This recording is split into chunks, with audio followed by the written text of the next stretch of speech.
السلام علیکم ورحمۃ اللہ وبرکاتہ۔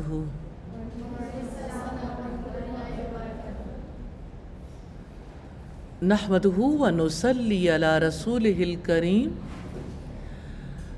اما بعد فاعوذ باللہ من الشیطان الرجیم، بسم اللہ الرحمن الرحیم۔ رب اشرح لی صدری ویسر لی امری واحلل عقدۃ من لسانی یفقہوا قولی۔ وہ دانائے سبل، مولائے کل، ختم الرسل، دنیا کے سب سے عظیم انسان، جن کے بارے میں جاننے کے لیے، جن کا تذکرہ کرنے کے لیے، جن کو فالو کرنے کے لیے ہم سب یہاں اکٹھے ہوئے، ان کے بارے میں کسی نے کہا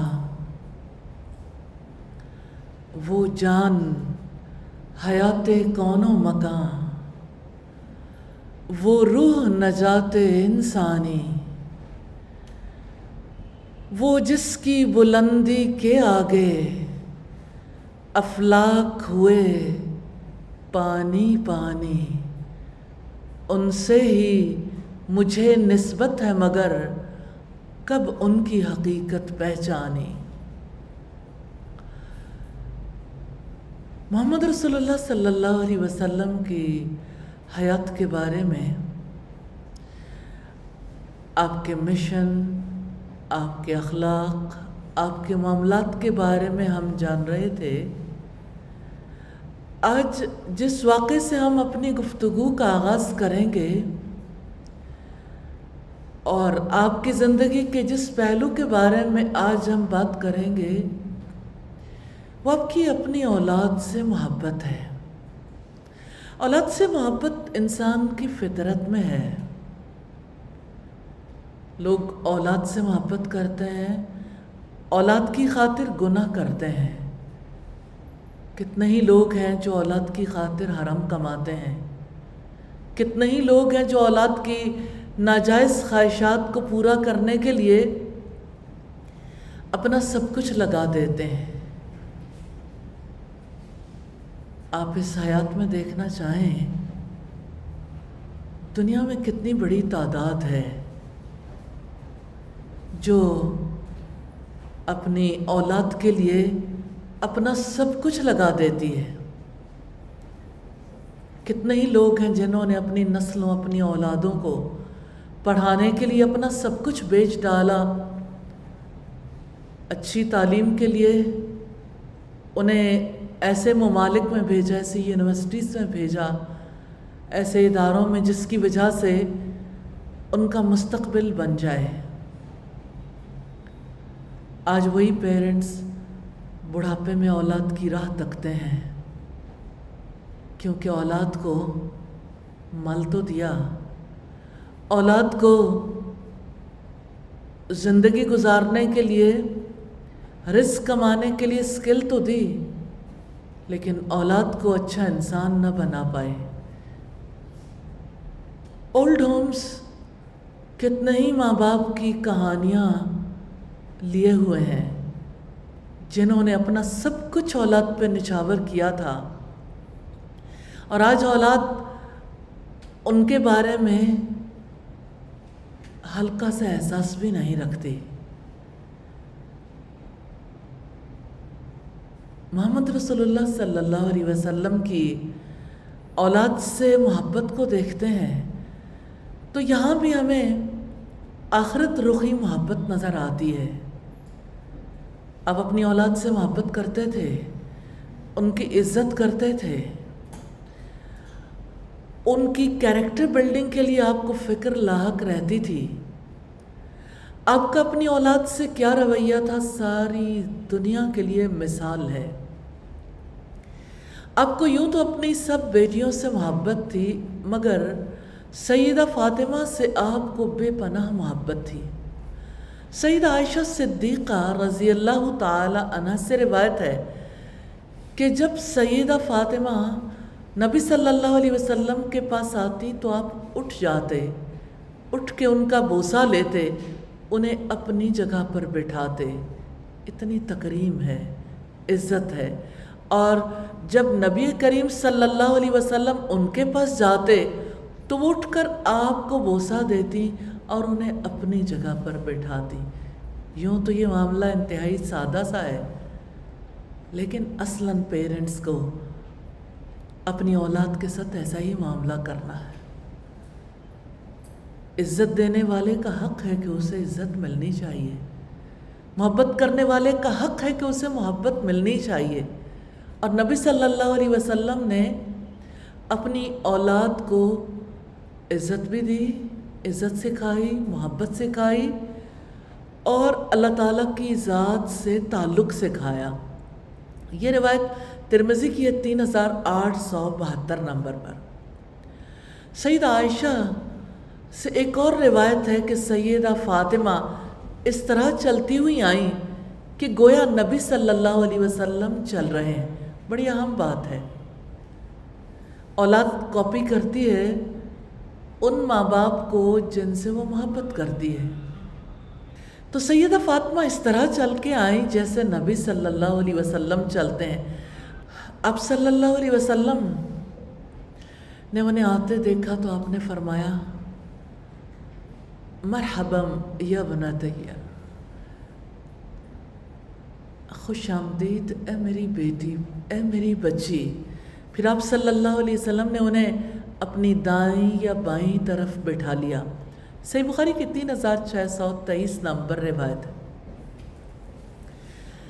محمد رسول اللہ صلی اللہ علیہ وسلم کو اولاد سے محبت عام انسانوں کی طرح تھی، مگر آپ کے جینے کی سطح بدل گئی تھی۔ کل بھی ہم یہی بات دیکھ رہے تھے، آج بھی وہی بات ہے۔ کرنے والا کام یہی ہے، جینے کی سطح بدلنی ہے۔ دیکھیں، ہر انسان کے جینے کی ایک سطح ہوتی ہے۔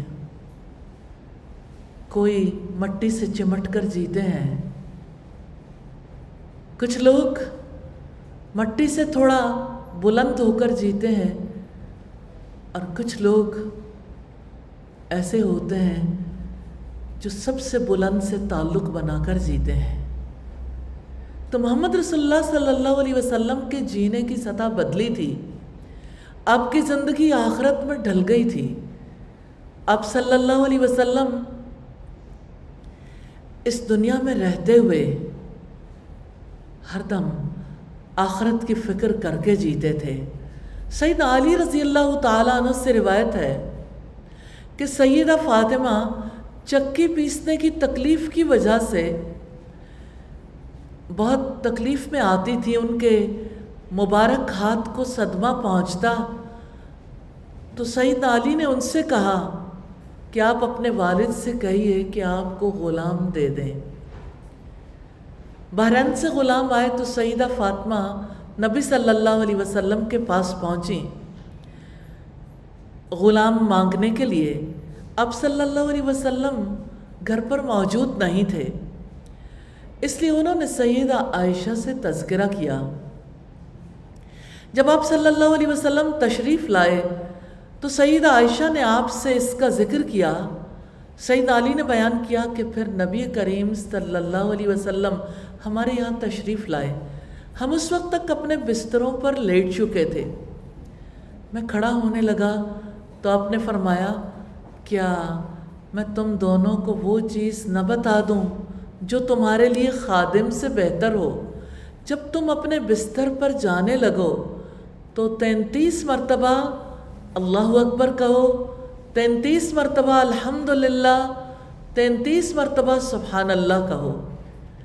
یہ تمہارے لیے خادم سے بہتر ہے۔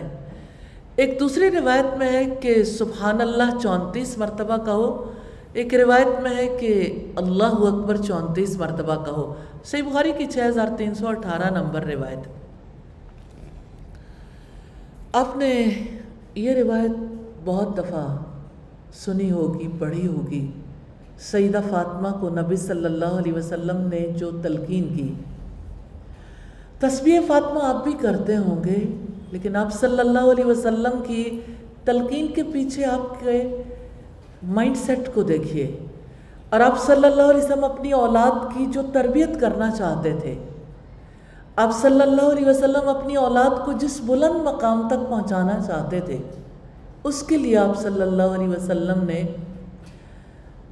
خدمت لینے کے مقابلے میں یہ زیادہ مناسب سمجھا کہ سیدہ فاطمہ ذکر والی زندگی گزاریں۔ واقعات وہی ہوتے ہیں، سبق مختلف ہوتا ہے۔ اللہ کے رسول کی حیات میں جو کچھ گزرا، ان میں سے بہت ساری چیزیں آپ کے کانوں نے سنی، آپ کے ذہنوں نے محفوظ کر لیں، آپ بہت سارے واقعات کو سمجھتے ہیں، جانتے ہیں ان چیزوں کے بارے میں۔ لیکن آپ یہ دیکھیے کہ جب کبھی گھر تعمیر ہوتے ہیں نا، بلڈنگز بنتی ہیں، ان میں وہی گارا، سیمنٹ، مٹی، یا آپ یہ کہہ لیجئے کہ ریت، بجری، سیمنٹ، سریا، اور اسی طرح دوسری چیزیں جو ہیں وہ ایک طرح کی ہوتی ہیں، لیکن ہر بلڈنگ کا میپ ڈیفرنٹ ہوتا ہے، اور میپ کے مطابق وہ اتنی ہی زیادہ یوزفل بنتی ہے۔ یہ واقعات جو آپ صلی اللہ علیہ وسلم کی حیات سے متعلق ہیں،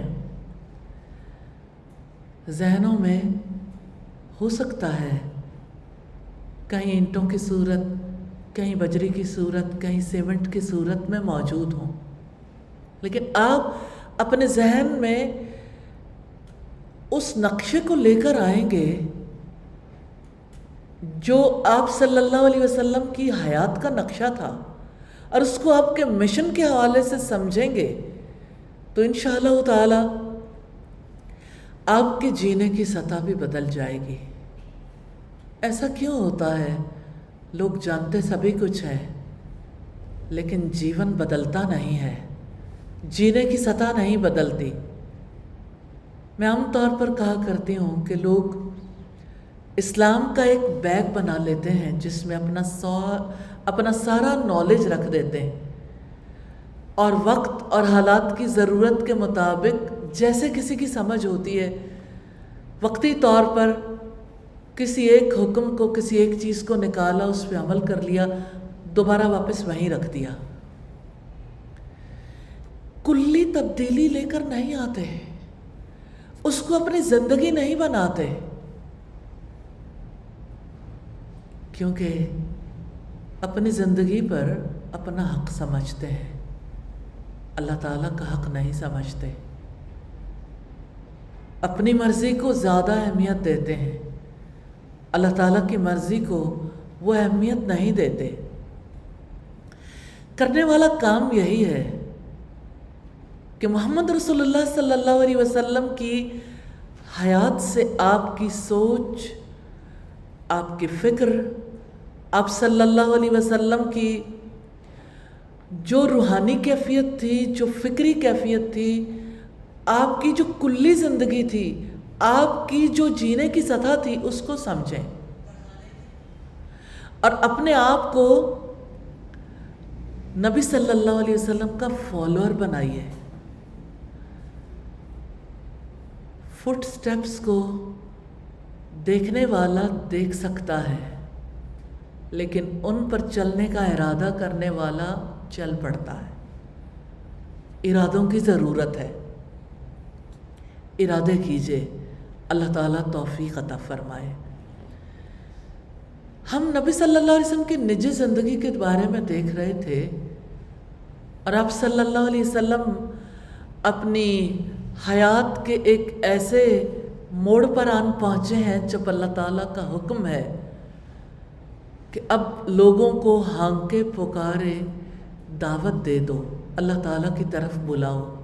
آپ صلی اللہ علیہ وسلم مکہ کے قریب مکہ میں موجود صفا نامی پہاڑی پر چڑھتے ہیں جب آپ کو حکم دیا گیا کہ انسانوں کو آگاہ کر دو کہ یہ جہان ایک اللہ کا ہے، جو اس جہان کا خالق ہے، مالک ہے، سارے انسان اللہ تعالیٰ کے بندے ہیں، اور موت کے بعد انسان ختم نہیں ہو جاتا بلکہ دوسری دنیا میں داخل ہو جاتا ہے جہاں نیک لوگوں کے لیے جنت اور برے لوگوں کے لیے بھڑکتی ہوئی آگ ہے۔ آپ مکہ میں صفا نامی پہاڑی پر چڑھے اور پکارنے لگے، اے بنی فہر، اے بنی عدی اور قریش کے دوسرے خاندان والوں۔ اس آواز پر سب جمع ہو گئے۔ اگر کوئی کسی وجہ سے نہ آ سکا تو اس نے اپنا ریپریزنٹیٹو، اپنا نمائندہ بھیج دیا تاکہ معلوم ہو کہ کیا بات ہے۔ ابو لہب قریش کے دوسرے لوگوں کے ساتھ مجمع میں تھا۔ نبی کریم صلی اللہ علیہ وسلم نے انہیں خطاب کر کے فرمایا، تمہارا کیا خیال ہے اگر میں تم سے کہوں وادی میں پہاڑی کے پیچھے ایک لشکر ہے اور وہ تم پر حملہ کرنا چاہتا ہے تو کیا تم میری بات کو سچ مانو گے؟ سب نے کہا کہ ہاں، ہم آپ کی تصدیق کریں گے، ہم نے ہمیشہ آپ کو سچائی پایا ہے۔ نبی کریم صلی اللہ علیہ وسلم نے فرمایا کہ پھر سنو، میں تمہیں اس سخت عذاب سے ڈراتا ہوں جو بالکل سامنے ہے۔ صحیح بخاری کی 4770 نمبر روایت۔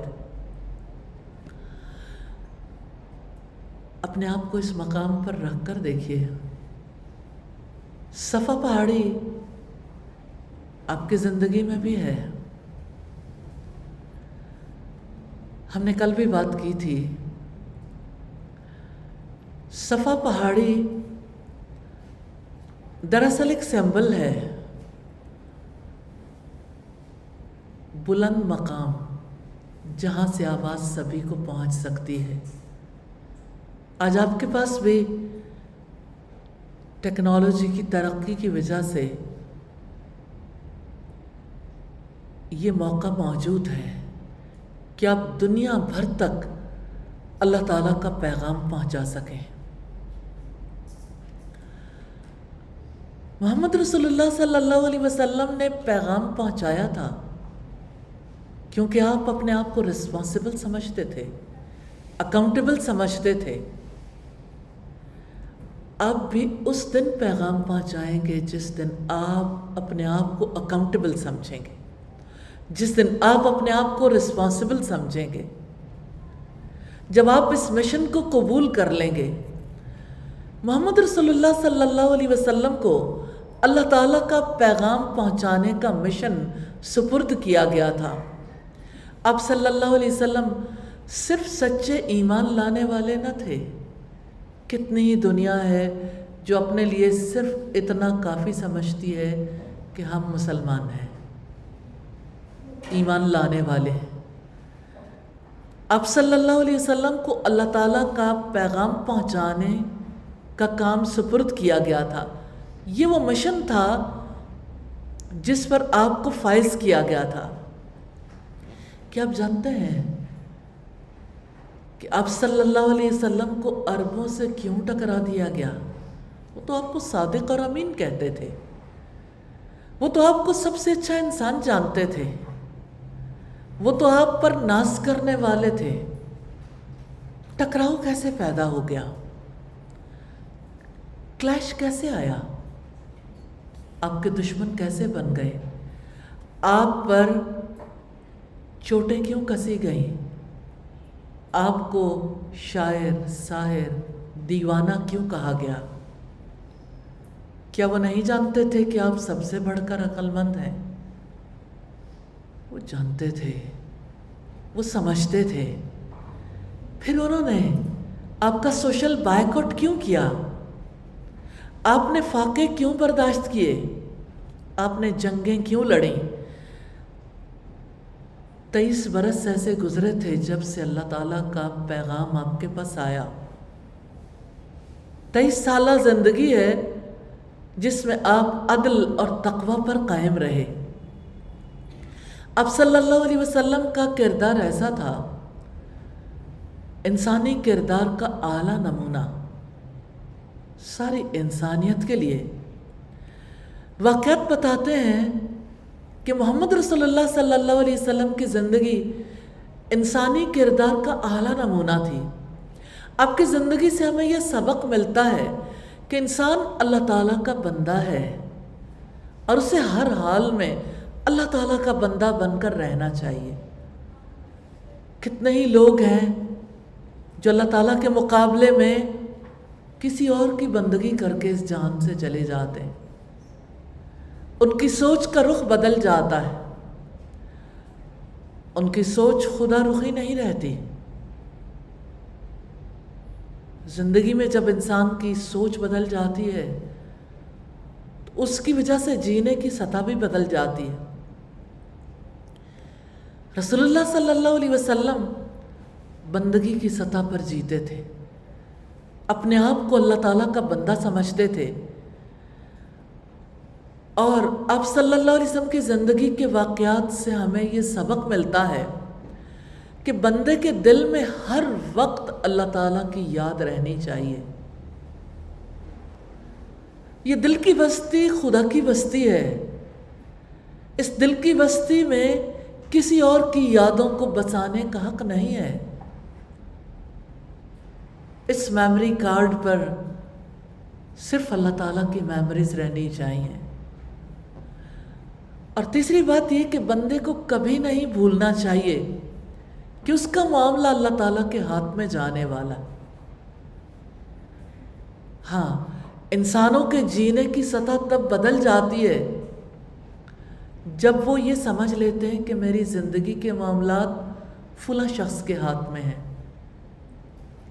میری زندگی کے معاملات فلاں پاور کے ہاتھ میں ہیں۔ آپ قوموں کی زندگی میں دیکھیے، قومیں کیوں سرنگوں ہو جاتی ہیں؟ کیونکہ قوموں کے بڑے یہ سمجھتے ہیں کہ فلاں سپر پاور ہے اور ہمیں اسی کے سامنے گھٹنے ٹیکنے ہیں۔ محمد رسول اللہ صلی اللہ علیہ وسلم نے ہمیں یہ بتایا ایک ہی سپر پاور ہے اور وہ اللہ تعالیٰ کی ذات ہے۔ 5 دفعہ دن میں جب اذان کی آواز آتی ہے، پکار دی جاتی ہے، تو اسی چیز کی اللہ اکبر، اللہ تعالیٰ سب سے بڑا ہے، اللہ تعالیٰ سب سے بڑا ہے۔ آپ نماز پڑھتے ہیں، سب سے پہلے اس کا اعتراف کرتے ہیں اللہ اکبر، اللہ تعالیٰ سب سے بڑا ہے۔ جانور کو ذبح کرنا چاہتے ہیں، بسم اللہ اللہ اکبر، اللہ تعالیٰ کے نام سے، اللہ تعالیٰ سب سے بڑا ہے۔ جانتے ہیں آپ دنیا میں لوگوں کے جینے کی سطح مختلف کیوں ہو جاتی ہے؟ ذرا بلم بن باورا کو یاد کیجئے۔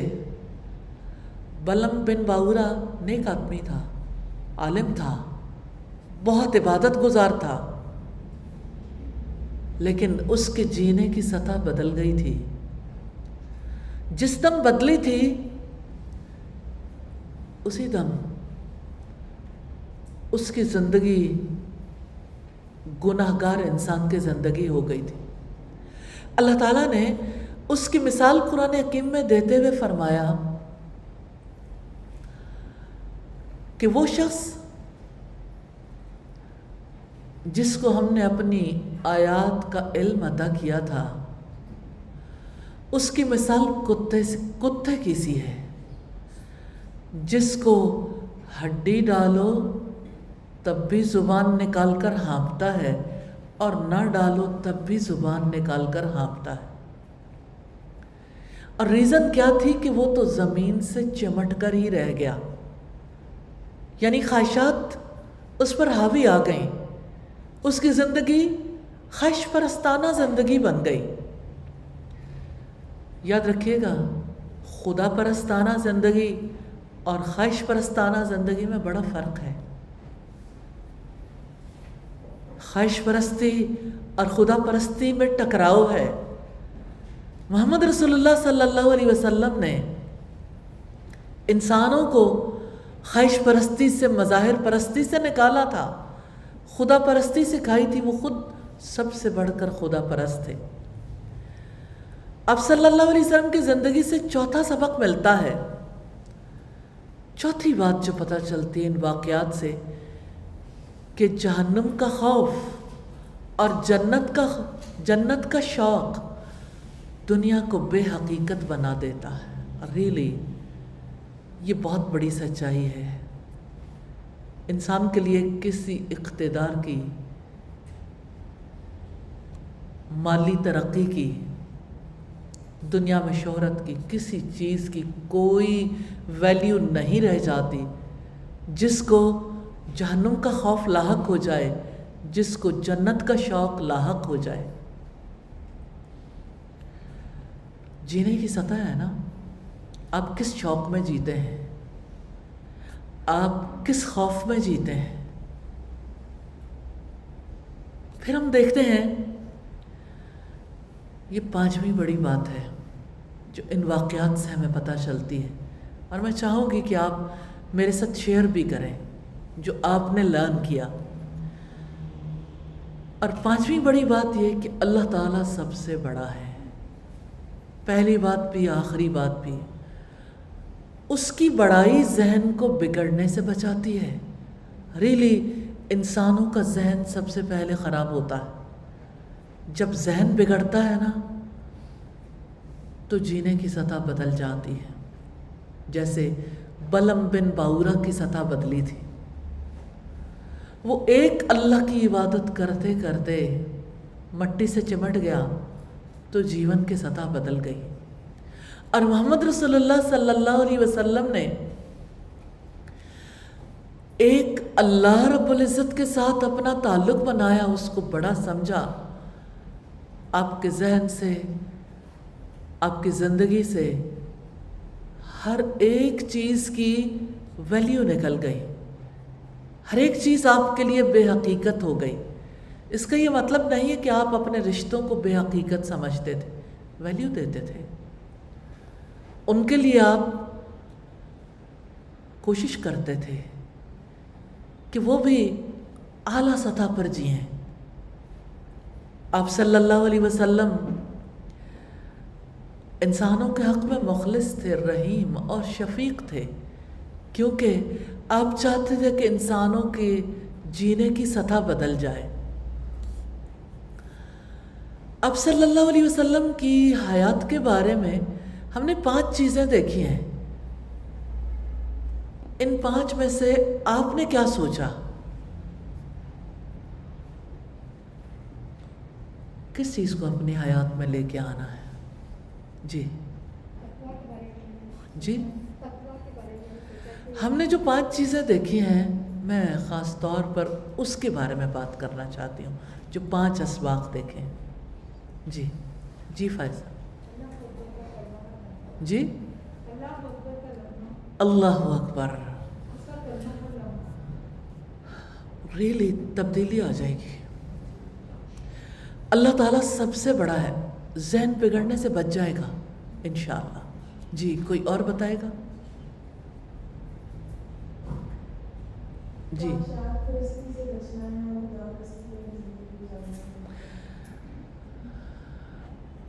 اچھا ٹھیک ہے، جی جی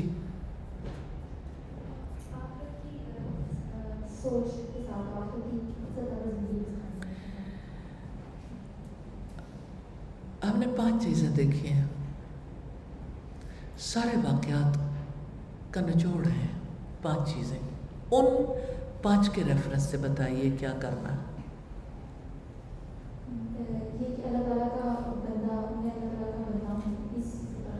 جی بندگی کی سطح پر جینا ہے، گڈ۔ جی جی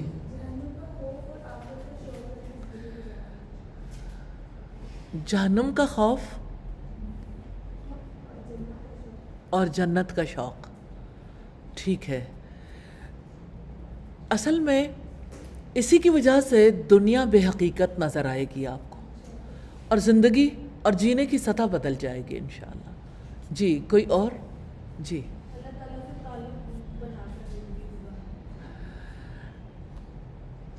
جو 5 اسباق ہم نے دیکھے ہیں اس کی روشنی میں بتائیے. جی جی پیچھے. جب ہم کوئی چیز لرن کر رہے ہوتے ہیں نا تو اس کو اسی انداز میں لرن کرنا چاہیے. جی دیکھیں کام سبھی کرنے والے ہیں. جو 5 اسباق ہم نے سیکھے ہیں نبی صلی اللہ علیہ وسلم کی حیات سے, میں ان 5 پر بات کرنا چاہتی ہوں. جی جی آپ ٹھیک ہے. جی ٹھیک ہو گیا. جی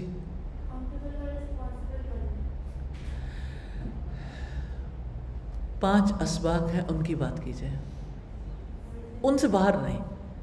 ان میں سے دیکھیں آپ واقعات کو پڑھتے ہیں نا, اس کے بعد اس سے کوئی لیسن اخذ کرتے ہیں. مجھے بھی پتہ چل رہا ہے کہ لرننگ کیسی ہو رہی ہے. تو جب آپ لرن کر رہے ہوتے ہیں نا تو اس وقت پورے طریقے سے ساتھ شامل ہونا چاہیے. جی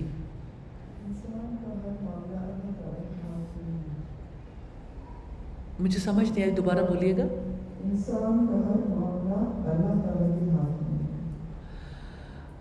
اچھا جی کوئی اور. جی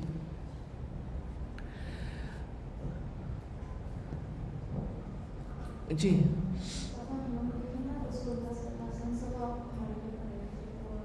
مجھے سمجھ نہیں آ رہی, پلیز کلیئر بولیے گا. یعنی ہم لوگوں نے پیغام پہنچانا ہے انشاءاللہ, جیسے رسول اللہ صلی اللہ علیہ وسلم نے سب پہاڑی کو سمبل بنا کے کام پہنچایا. دیکھیں ہم نے 5 چیزیں جو مائنڈ سیٹ ہے نا ان کے بارے میں کہ آپ صلی اللہ علیہ وسلم کی جینے کی سطح کن چیزوں سے بدلی تھی. جب آپ اپنے لیے کوئی ٹاسک, کوئی کام, کوئی مشن, کوئی چیز آپ اختیار کرنا چاہتے ہیں اور آپ کا مائنڈ پریپیئرڈ نہیں ہے, جب مائنڈ پریپیئرڈ نہیں ہوتا تو آپ وہ کام کبھی نہیں کر پاتے. مائنڈ کا پریپیئر ہونا سب سے زیادہ ضروری ہے. تو جینے کی سطح بدلی تھی محمد رسول اللہ صلی اللہ علیہ وسلم کی, اس کے حوالے سے ہم نے واقعات کے ریفرنس سے 5 اسباق اخذ کیے ہیں. وہ 5 اسباق میں سے کوئی ایک چیز بتائیے. جی پیچھے. جی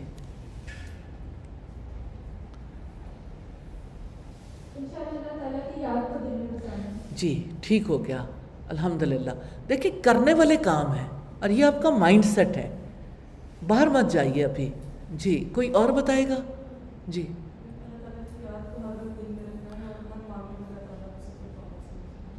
ٹھیک ہو گیا. طیبہ نے یہ کہا کہ اس بات کو ذہن میں رکھنا ہے کہ میرا معاملہ اللہ تعالیٰ کے ہاتھ میں جانے والا ہے. اب دیکھیں نبی صلی اللہ علیہ وسلم کی زندگی سے ہم نے دیکھا جب حضرت عمر نے آپ سے کہا تھا کہ آپ کے دشمن کے 2 اگلے دانت نکلوا دیں تاکہ وہ آپ کے خلاف کبھی تقریر نہ کر سکے, تو آپ صلی اللہ علیہ وسلم نے کیا جواب دیا تھا کہ مجھے اس بات کا خوف ہے کہ اللہ تعالیٰ قیامت کے دن میرا چہرہ بگاڑ دے گا. کہ آپ نے اسی جگہ کھڑے ہوئے اپنے آپ کو اللہ تعالیٰ کے آگے کھڑے ہوئے دیکھ لیا. یوں تبدیلی آتی ہے. چینج کے پروسیس کو سمجھیے کہ تبدیلی آتی کیسے. دیکھیں جس طرح آپ بات چیت کر رہے ہیں نا, یہ ہوا کے رخ کے ساتھ بہنے والی بات ہے. جب ہم لرن کرتے ہیں نا, آپ اسی چیز کو اسی طرح سے لرن کرو گے انشاءاللہ تو واقعی نفع ہوگا.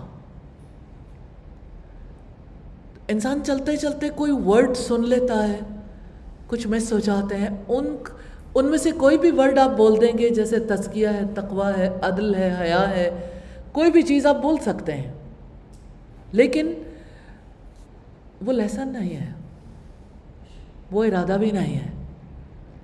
اس سے جینے کی سطح نہیں بدلے گی. یہ صرف ایک لفظ ہے جو آپ کے مائنڈ میں رہ گیا, اس کے علاوہ نہیں. آپ رسول اللہ صلی اللہ علیہ وسلم کی حیات سے سیکھیے. آپ نے اس جہان میں رہتے ہوئے بیٹھے یہاں ہیں, لیکن اپنے آپ کو اللہ تعالیٰ کے آگے پیش کر کے پھر لفظ منہ سے نکالنا, پھر کسی سے معاملہ کرنا ہے. کسی لمحے نہ بھولے تو انسان سے خطا نہیں ہوتی. اب سوچئے کہ انسان اگر غصے میں بھوت بن جاتا ہے، تو آپ کا کیا خیال ہے کہ وہ یہ بات ذہن میں رکھے ہوئے ہے کہ میں اللہ تعالیٰ مجھ سے پوچھے گا یا میرے ساتھ غصہ کرے گا تو میرے ساتھ کیا ہوگا؟ جس کے ذہن میں یہ بات آ جاتی ہے کہ اللہ تعالیٰ مجھ سے ناراض ہوا، اللہ تعالیٰ مجھ پر غصے ہو گیا تو میرے ساتھ کیا بنے گی، تو اس کا غصہ کافور نہیں ہو جاتا؟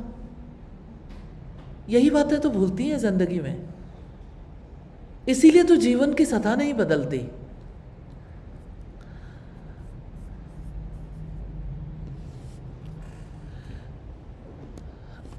اسباق ہماری زندگی میں بڑا رول پلے کرتے ہیں، اور سبق لینا ہی سب سے زیادہ امپورٹنٹ ہے۔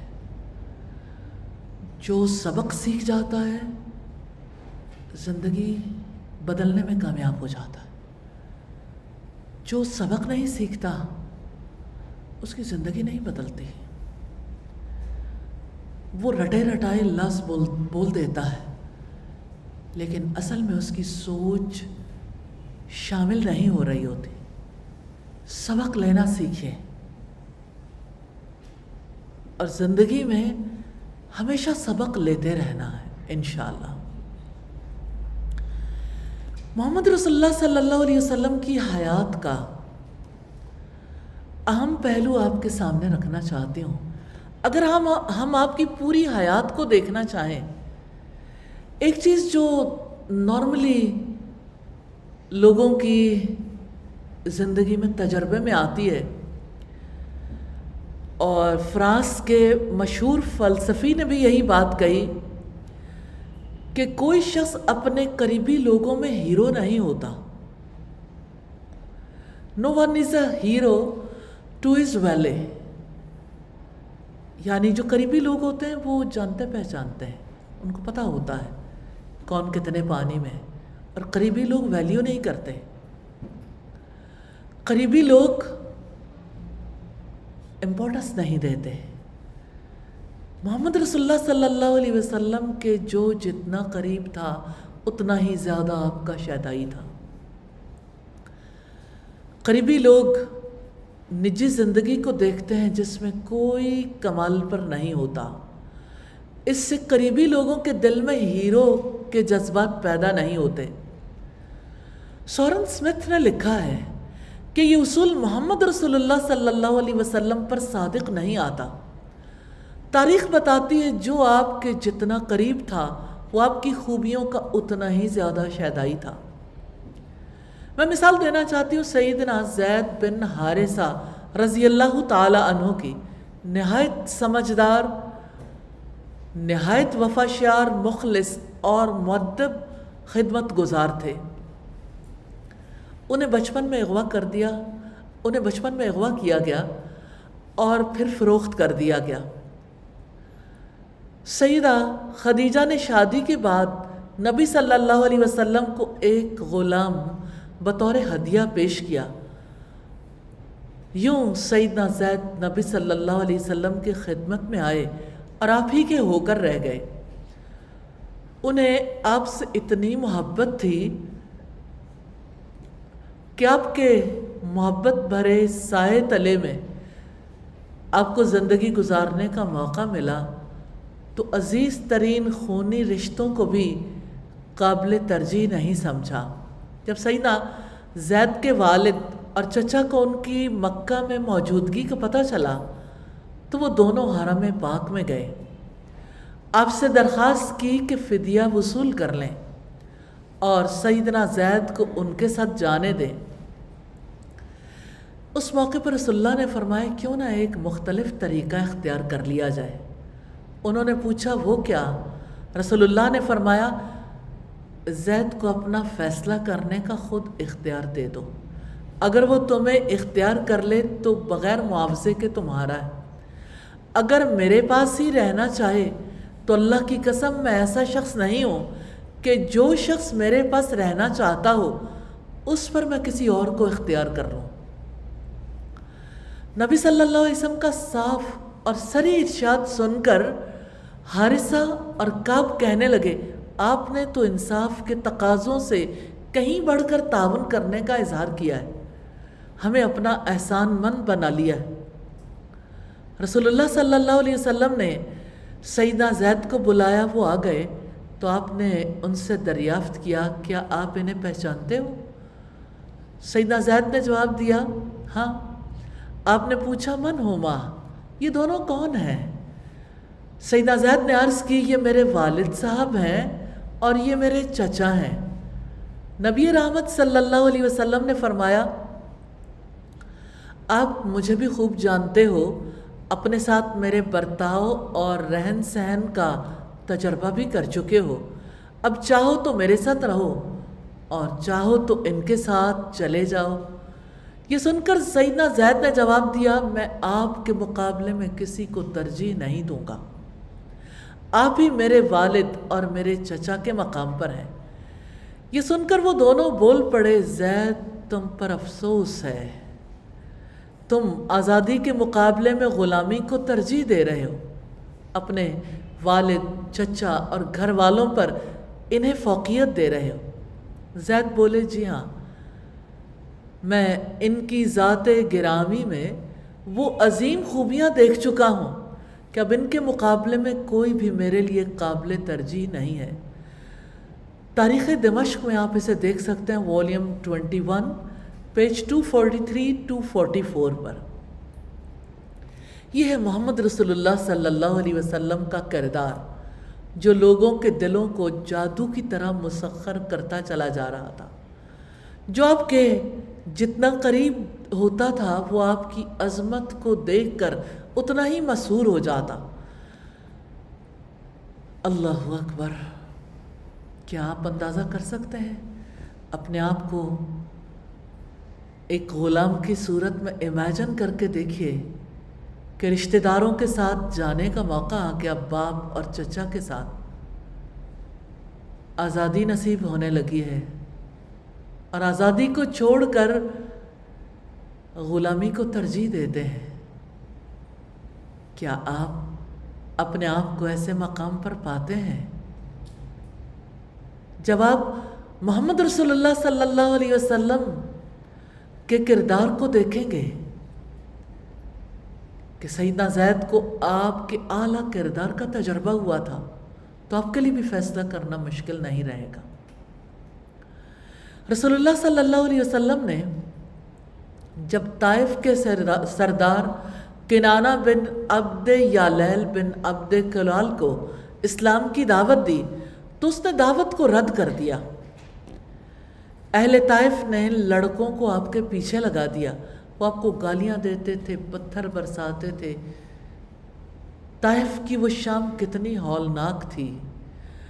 اس وقت آپ سیدنا زید بن حارثہ کے ساتھ تھے، لڑکوں نے آپ پر آوازیں کسیں، وہ آپ کے راستے میں 2 صفیں بنا کر بیٹھ گئے۔ جیسے کسی نے بیچ میں سے گزرنا ہو تو 2 طرفہ، یعنی لوگ آمنے سامنے بیٹھے تھے، ہاتھوں میں پتھر پکڑے بیٹھے تھے۔ وہ پھولوں کی پتیاں نچھاور کرنے کے لیے نہیں بیٹھے تھے۔ جب آپ ان کی صفوں کے درمیان سے گزرے تو انہوں نے سنگ باری شروع کر دی۔ دنیا کا سب سے عظیم انسان کیسے موڑ پر ہے؟ ایسے لوگ جو پتھر ماریں، جن کے پتھر کھاتے کھاتے لہو جوتوں میں جم جائے، ان کے بارے میں وہ عظیم انسان کیا سوچتا ہے؟ وہ جو تاک کے نشانہ لگاتے تھے، آپ ایک قدم اٹھاتے، آگے رکھتے تو آپ پر دوسرا پتھر برساتے۔ انہوں نے آپ کے پاؤں کو خون سے رنگین کر دیا تھا۔ کتنی سخت تکالیف تھیں جو اس دین کی خاطر آپ کو برداشت کرنی پڑی۔ رسول اللہ خود اس واقعے کے بارے میں فرماتے ہیں، میں وہاں سے انتہائی رنجیدہ ہو کر واپس لوٹا، پھر جب میں قرن الثالب پہنچا تب مجھے کچھ ہوش آیا۔ میں نے اپنا سر اٹھایا تو کیا دیکھتا ہوں کہ بدلی کا ایک ٹکڑا میرے اوپر سایہ کیے ہوئے۔ میں نے دیکھا کہ جبریل علیہ السلام اس میں موجود ہیں انہوں نے مجھے آواز دی اور کہا اللہ تعالیٰ آپ کے بارے میں آپ کی قوم کی باتیں سن چکا اور جو انہوں نے رد کیا ہے وہ بھی سن چکا. آپ کے پاس اللہ تعالیٰ نے پہاڑوں کا فرشتہ بھیجا ہے. آپ ان کے بارے میں جو چاہیں اس کا حکم دے دیں. اس کے بعد مجھے پہاڑوں کے فرشتے نے آواز دی. انہوں نے مجھے سلام کیا اور کہا اے محمد. پھر انہوں نے بھی وہی بات دہرائی.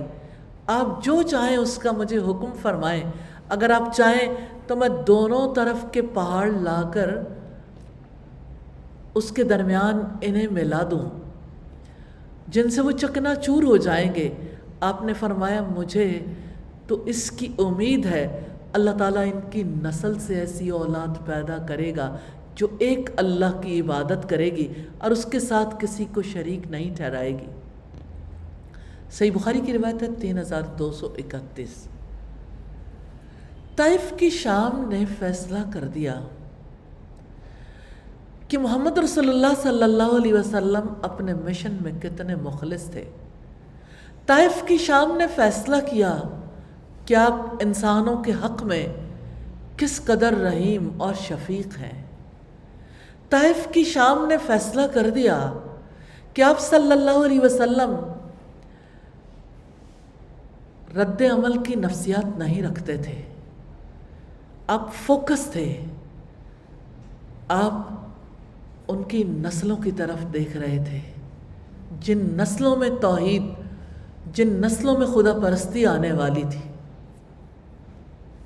یہ ہے کردار کی بلندی. اس بلندی کے ساتھ انقلاب آتے ہیں. محمد رسول اللہ صلی اللہ علیہ وسلم عام انسان تھے لیکن بلند سطح پر جی رہے تھے. آپ صلی اللہ علیہ وسلم اینڈ رزلٹ کو دیکھ کر ہر معاملے کا فیصلہ کرتے تھے. آپ نے طائف والوں کے طرز عمل کو دیکھ کر ڈیسیژن نہیں کیا. آپ نے مستقبل میں ان کی نسلوں میں خدا پرستی کے رائج ہونے کو دیکھا اور آپ نے انہیں معاف کر دیا. آپ ایک لمحے کے لیے اپنے آپ کو طائف میں لے جا کر دیکھیے. 2 صفوں کے درمیان لوگ آپ کو پتھر مار رہے ہیں اور آپ کے جوتوں میں لہو جمع ہوا ہے. اور پھر موقع ہے بدلہ لینے کا، اور بدلہ لینا جائز بھی ہے. مواقع موجود ہے، انتقام لیا جا سکتا ہے، لیکن مشن سے محبت ہے. یہ ہے وہ مشن جو امپاسبل تھا، جس کو آپ نے پاسبل کر کے دکھایا اللہ تعالیٰ کی رحمت سے، اس کے فضل سے. محمد رسول اللہ صلی اللہ علیہ وسلم کی سیرت دلوں کو فتح کرتی چلی جا رہی تھی. ہاں یہ سچ ہے. اقبال کہتا ہے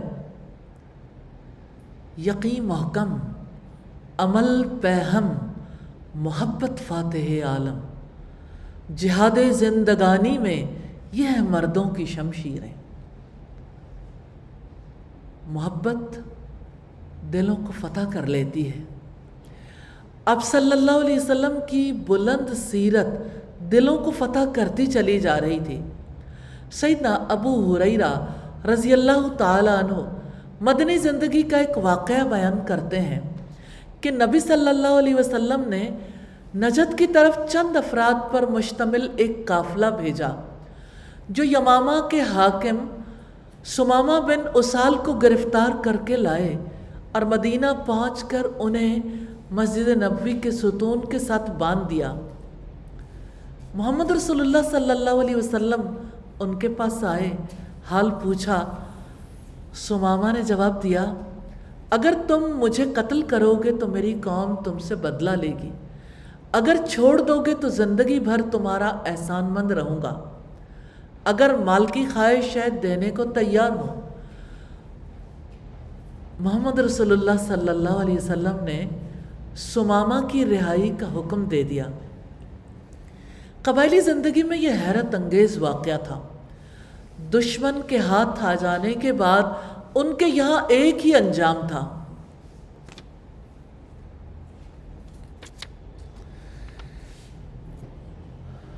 دشمن کے ہاتھ آ جانے کے بعد ان کے یہاں ایک ہی انجام تھا، اور وہ تھا قتل۔ محمد رسول اللہ صلی اللہ علیہ وسلم نے اس کے جسم کو آزاد کر دیا اور اپنے حسن سلوک سے اسے اسیر بنا لیا۔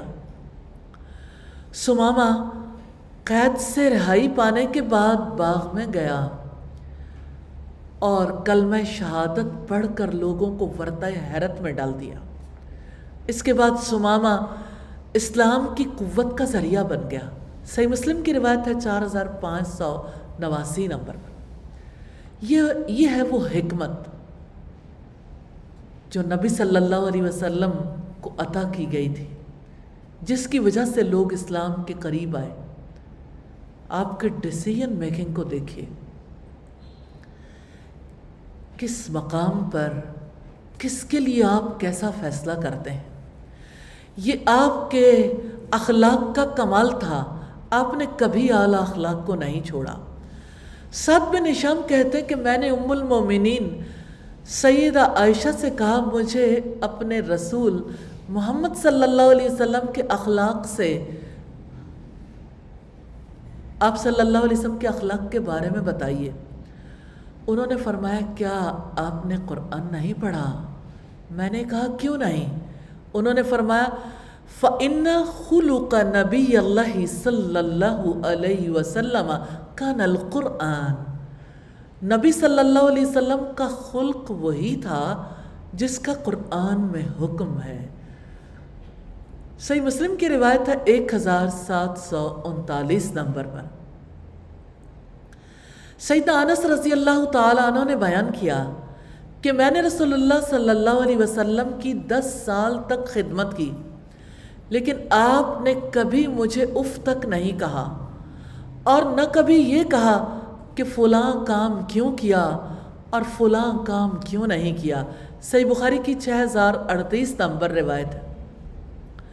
سیدہ عائشہ صدیقہ رضی اللہ تعالیٰ عنہ سے روایت ہے کہ رسول اللہ نے اپنے کسی خادم، کسی اہلیہ کو کبھی نہیں مارا، اور آپ نے جہاد کے علاوہ کبھی کسی کو اپنے ہاتھ سے ضرب نہیں لگائی، اور اگر کسی نے آپ سے کوئی بدسلوکی کی تو آپ نے کبھی اس کا بدلہ نہیں لیا، الا یہ کہ اللہ تعالیٰ کے حدود کی پامالی ہوتی، اور جب بھی دو میں سے کسی ایک بات کو منتخب کرنا ممکن ہوتا، یعنی آپ کو پیشکش کی جاتی کہ دو میں سے کسی ایک کا انتخاب کر لیں، تو آپ آسان کا انتخاب کرتے تھے، الا یہ کہ کوئی گناہ کی بات ہوتی تو آپ اس کا انتخاب نہیں کرتے تھے۔ اگر کوئی بات گناہ والی ہوتی تو آپ سب سے بڑھ کر اس سے دور ہو جاتے۔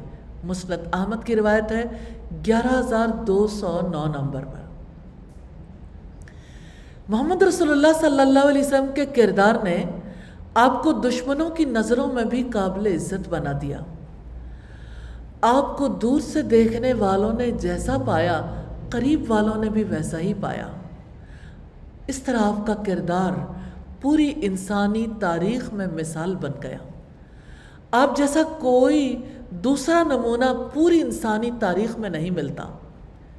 یہ نمونہ اس شخص کے لیے ہے جو اللہ تعالیٰ کو بہت زیادہ یاد کرنے والا اور آخرت کا امیدوار ہو، یعنی جس کی زندگی کا سرمایہ اللہ تعالیٰ کی معرفت ہو، جو اپنے رب کو دل کی گہرائیوں سے یاد کرتا ہو، جو آخرت کے عذاب سے ڈرے اور جو دل و جان سے جنت کی تمنا رکھتا ہو۔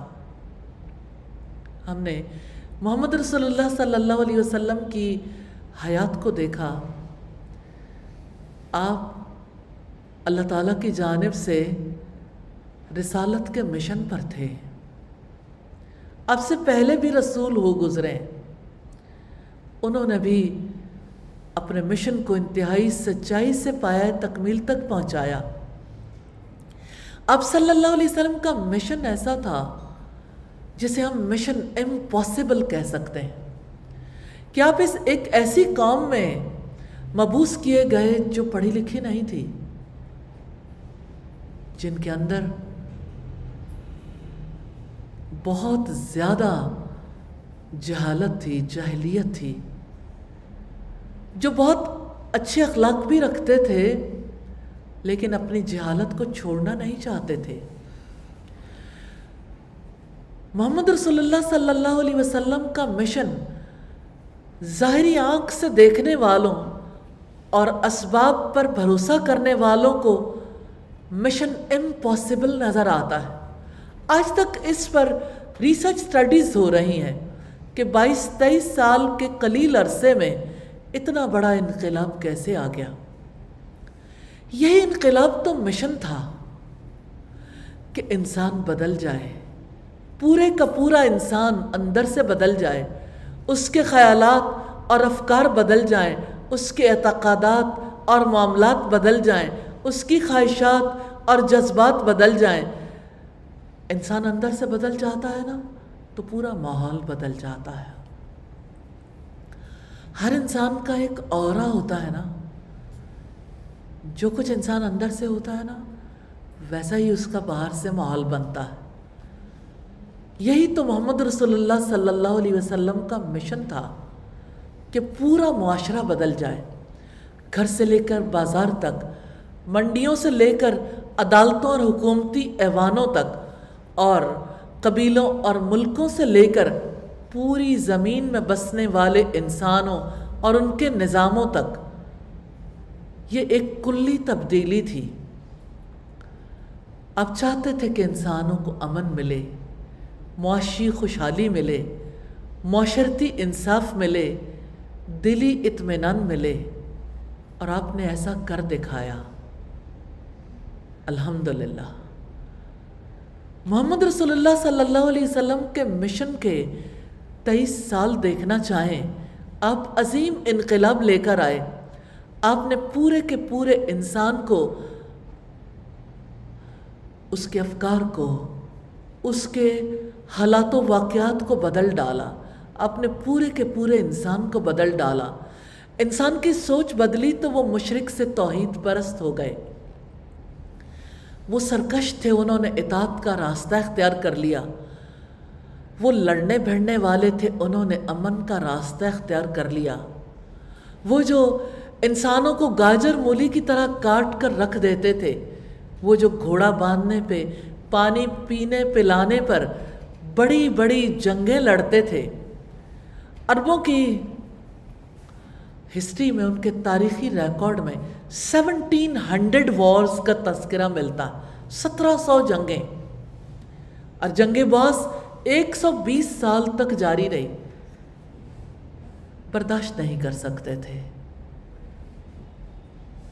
انسان کٹ جاتے تھے، نسلیں کٹ جاتی تھیں، لیکن ان کا غصہ اور ان کی انا پرستی اور ان کا تکبر ختم نہیں ہوتا تھا۔ وہ جو ذات، ضروریات اور خواہشات کے کنویں میں بند تھے، جو قبائلی حمیت کے لیے جیتے اور مرتے تھے، وہ دنیا کی اقوام تک امن اور ایمان کا پیغام پہنچانے والے بن گئے۔ وہ جو صحراؤں کی ریت کی طرح بے نام و نشاں تھے، وہ دنیا کی قوموں کی تاریخ بنانے لگے۔ تبدیلی یوں آتی ہے۔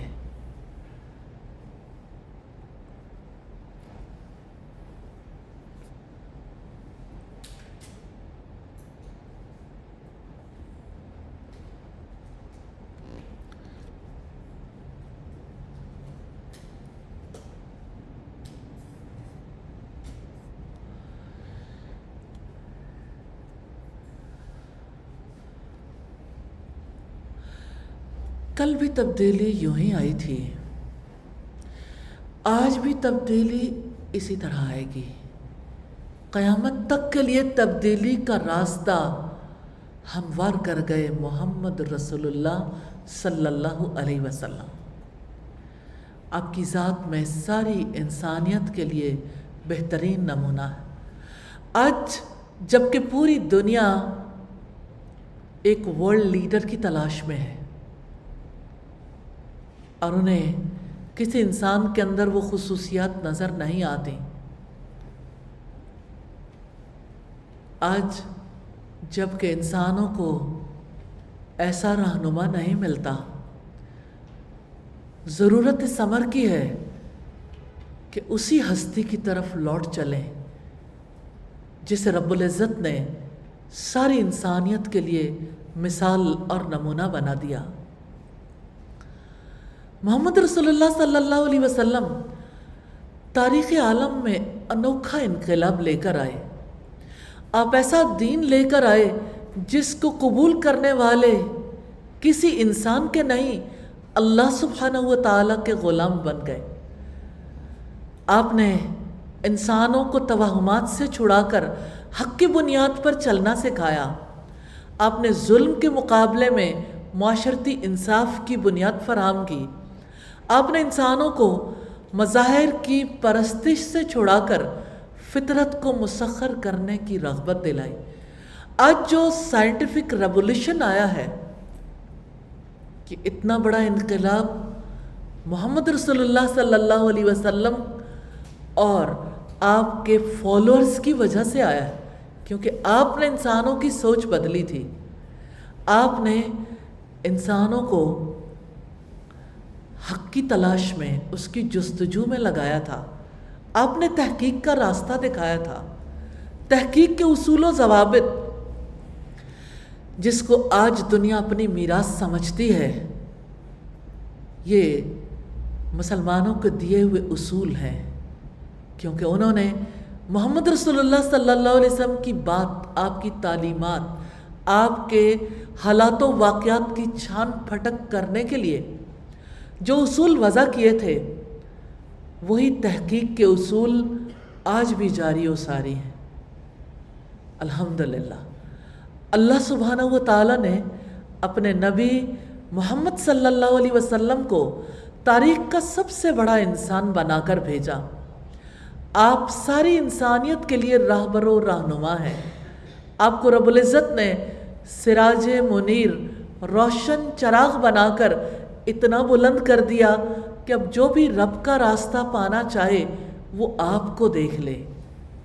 ہاں، رب کا راستہ محمد رسول اللہ صلی اللہ علیہ وسلم کے فٹ سٹیپس پر چلتے ہوئے طے کیا جا سکتا ہے۔ ان قدموں کے نشانوں کے ماں سوا کوئی اور راستہ رب کی طرف نہیں جاتا۔ انہی کو جہانوں کے بادشاہ نے ہمارے لیے مثال بنا دیا۔ محمد رسول اللہ صلی اللہ علیہ وسلم خاتم النبیین تھے۔ دوسرے انبیاء نے اگر پیغام پہنچانا تھا تو آپ صلی اللہ علیہ وسلم نے ایک عملی انقلاب برپا کر کے ایسی امت کو اٹھانا تھا جو اللہ تعالیٰ کا پیغام پہنچانے کے لیے امانت دار ہو، امین ہو۔ محمد رسول اللہ صلی اللہ علیہ وسلم نے اپنی ذات میں ربانیت کا نمونہ دکھایا اور اس کے ساتھ ساتھ اللہ کے قانون پر رہ کر، قائم رہ کر یہ ثابت کیا کہ اللہ تعالیٰ کہ اس جہان میں کیسے انسان چاہیے۔ بڑی امپورٹنٹ بات ہے، میں دوبارہ اس کو آپ کے سامنے رکھنا چاہتی ہوں۔ رب والا انسان کیسا ہوتا ہے، رسول اللہ نے اپنی زندگی سے بتایا۔ اپنی زندگی میں آپ وہ خصوصیات پیدا کرنے میں کامیاب ہوئے جو ایک کمال درجے کے رب والے انسان کی ہوتی ہیں، ربانی انسان کی۔ اس کے ساتھ ساتھ اللہ کے قانون پر قائم رہ کر آپ نے یہ ثابت کیا کہ اللہ تعالیٰ کو کیسے انسان مطلوب ہے۔ محمد رسول اللہ صلی اللہ علیہ وسلم نے انسانی تاریخ پر جو اثرات مرتب کیے ہیں وہ کسی دوسری شخصیت نے نہیں کیے۔ امریکہ سے چھپنے والی ایک کتاب ہے جس کا نام ہے دی 100، عیسائی مصنف ہے۔ اس نے ایسے 100 آدمیوں کا تذکرہ کیا ہے جنہوں نے تاریخ پر سب سے گہرے اثرات مرتب کیے۔ کتاب کے مصنف مائیکل ہارٹ نے محمد رسول اللہ صلی اللہ علیہ وسلم کے غیر معمولی کارناموں کی وجہ سے انہیں نمبر 1 پر رکھا۔ مصنف اپنی کتاب میں لکھتا ہے، آپ تاریخ کے تنہا شخص ہیں جو انتہائی حد تک کامیاب رہے، دنیاوی سطح پر بھی اور مذہبی سطح پر بھی۔ مورخ کارلائل نے محمد صلی اللہ علیہ وسلم کو نبیوں کا ہیرو قرار دیا۔ یہ ایک تاریخی حقیقت ہے اور دنیا کا ہر انسان اس کو تسلیم کرنے کے لیے مجبور ہے۔ یہ حقیقت ہے کہ آپ کی اسٹرگل، آپ کی دعوتی کوششوں کی مدت صرف 23 سال ہے۔ 23 سال کی مدت میں آپ نے ایسا انقلاب برپا کیا جس کے نتیجے میں 100 سال سے کم مدت میں دنیا کی 2 بڑی سلطنتوں کو زیر کر لیا۔ ایک طرف شام اور فلسطین سے لے کر مصر اور پورے شمالی افریقہ تک، اور دوسری طرف ایران اور عراق سے لے کر بخارا تک کو فتح کر لیا۔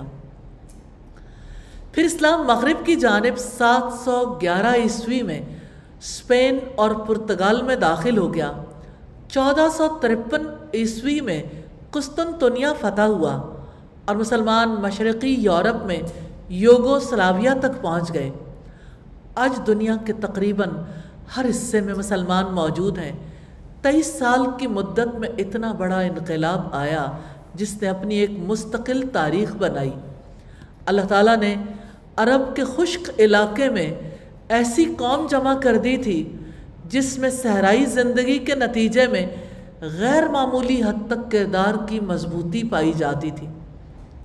اس انقلاب کے ذریعے دین اسلام کو ایک تاریخی حقیقت بنا دیا گیا۔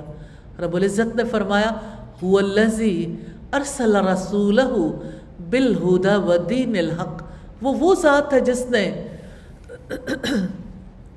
جس نے اپنے رسول کو ہدایت اور دین حق کے ساتھ بھیجا، لیظہرہ علی الدین کلہ،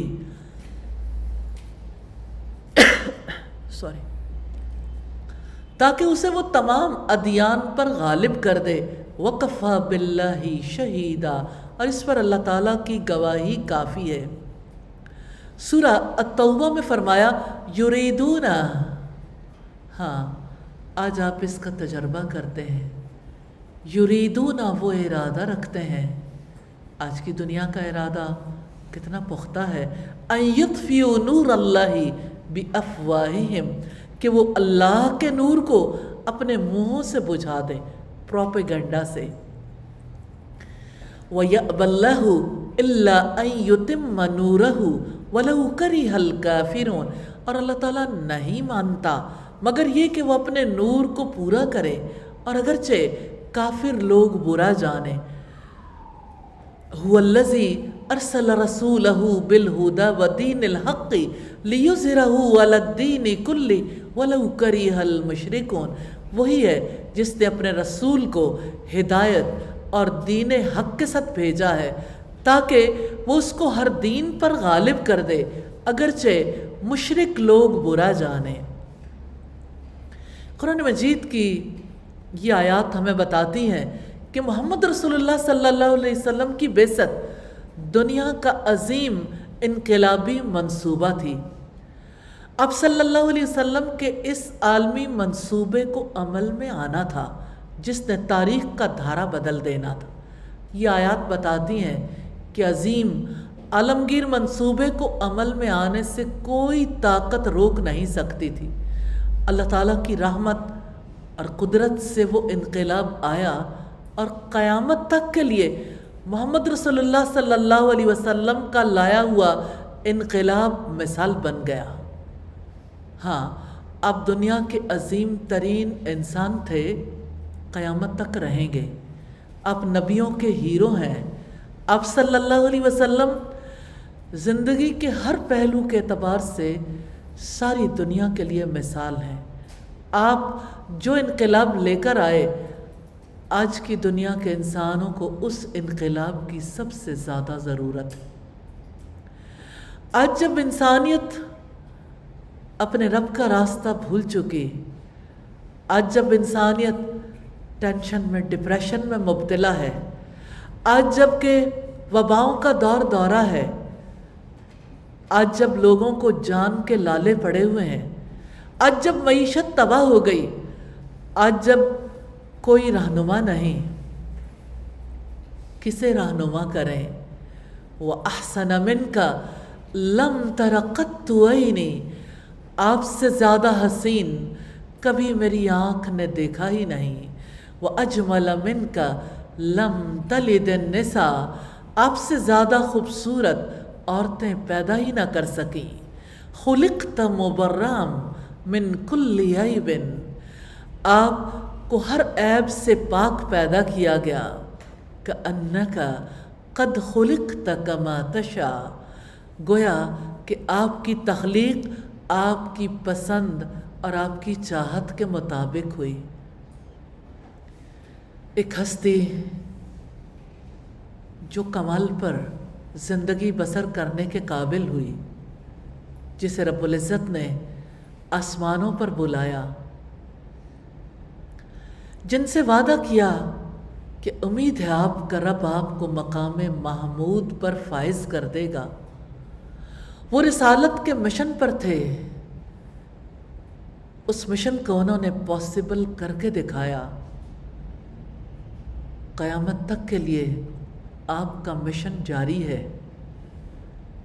اب معاملہ ہے ان لوگوں کا جو محمد رسول اللہ صلی اللہ علیہ وسلم کے مشن کو لے کر چلنا چاہتے ہیں، وہ جو انسانوں کے خیرخواہ بننا چاہتے ہیں، وہ جو انسانوں کے لیے شفیق اور رحیم بننا چاہتے ہیں، وہ جو انسانیت کو رب کا راستہ دکھانا چاہتے ہیں، وہ جو جہانوں کے بادشاہ کا پیغام پہنچانا چاہتے ہیں، وہ جو انسانی نظاموں میں تبدیلی لانا چاہتے ہیں، میں چاہتی ہوں ان نشستوں سے فائدہ اٹھا کر ارادہ کر لیں، دعا کر لیں، توفیق مانگ لیں، ایسا پیشن، ایسا جذبہ مانگ لیں، ایسی آگ جو کبھی نہ بجھے، ایسی روشنی جس میں خود بھی رب کی طرف جانے والا راستہ دیکھ سکیں، اور ایسی روشنی جس کی وجہ سے دوسروں کو بھی رب کا راستہ دکھا سکیں۔ یہ راستہ علم کا راستہ ہے، یہ راستہ قرآن کا راستہ ہے، یہ راستہ محمد رسول اللہ صلی اللہ علیہ وسلم کی سنت کا راستہ ہے۔ انسانی زندگی، زمین کی زندگی تبدیلی چاہتی ہے۔ زمین اس وقت اپنے باسیوں کو تبدیلی کی کروٹ دلوا رہی ہے، تبدیلی آیا چاہتی ہے، تبدیلی کے اسباب پیدا ہو گئے۔ اس تبدیلی کی پیشین گوئی محمد رسول اللہ صلی اللہ علیہ وسلم کر گئے ہیں۔ اس تبدیلی کے لیے آخری موقع پر سیدنا عیسیٰ علیہ السلام تشریف لائیں گے۔ جب وہ آئیں گے تو مسلمانوں کے امام کے پیچھے نماز ادا کریں گے، صلیب کو توڑ ڈالیں گے۔ جب وہ آئیں گے تو کلمہ صرف ایک اللہ تعالیٰ کے لیے ہو جائے گا۔ انسانوں کو جس قیادت کی ضرورت ہے، قیادت کا فیصلہ ہمیشہ اللہ تعالیٰ کی جانب سے رہا ہے۔ ہمیں اپنے حصے کا کام کرنا ہے، ہمیں اپنا شیئر لینا ہے۔ اس زندگی میں وہ کوشش کرنی ہے جس کے نتیجے میں اللہ تعالیٰ کے یہاں کامیاب ہو جائیں. جینا ہے تو اس سطح پر جو محمد رسول اللہ صلی اللہ علیہ وسلم کے جینے کی سطح تھی. جینا ہے تو مشن کے لیے جینا ہے. جینا ہے تو انسانوں کے ہمدرد بن کے جینا ہے. انسانوں کی خیرخواہی کر کے جینا ہے. جینا اللہ کی توفیق سے ہے. ایک ایسا دور جہاں زندگی سے زیادہ موت قریب ہے. اللہ تعالیٰ نے بے سبب سب کو نہیں جھنجھوڑا. وبائیں یوں ہی نہیں آیا کرتی. اللہ تعالیٰ کی طرف سے مصیبتیں، آزمائشیں یوں ہی نہیں آیا کرتی. اپنا مشن پہچانیے، اس مشن کو جانیے،